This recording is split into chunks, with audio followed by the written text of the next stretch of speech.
भारत में जैश का मोहरा बन चुकी डॉक्टर शाहीन जांच एजेंसियों की गिरफ्त में है। जांच एजेंसियों की पूछताछ के दौरान डॉक्टर शाहीन भारत में जैश की साजिशों को लेकर नए नए खुलासे कर रही है। शाहीन से पूछताछ के दौरान खुलासा हुआ कि वो अपने भाई डॉक्टर परवेज अंसारी के साथ मिलकर यूपी में आतंकवादियों की ट्रेनिंग के लिए एक सेंटर खोलना चाहती थी। सोचिए इनकी सोच क्या थी।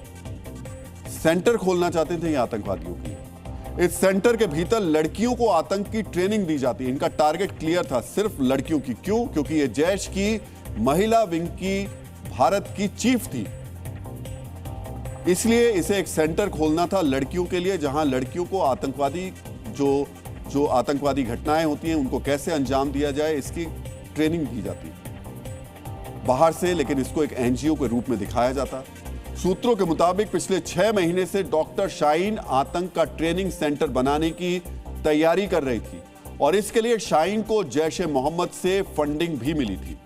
इस सेंटर में मुस्लिम लड़कियों की भर्ती करके उन्हें आतंकवादी बनने की ट्रेनिंग दी जाती।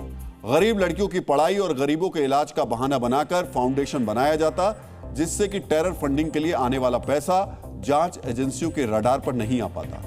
इस सेंटर में समय समय पर जैश के आतंकवादियों को कभी मौलवी तो कभी इस्लामिक विद्वान बताकर उनका लेक्चर कराया जाता। उनके लेक्चर के जरिए ट्रेनिंग में भाग लेने वाली लड़कियों को जिहाद की तरफ से पूरी तरह धकेला जाता।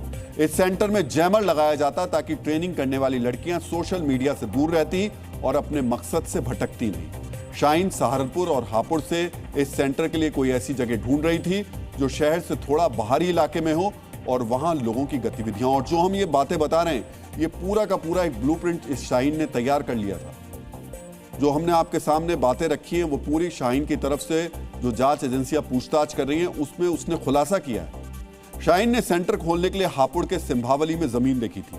वहां वो 2-3 बार गई थी, लेकिन अभी तक जमीन लेने में सफल नहीं हो पाई थी।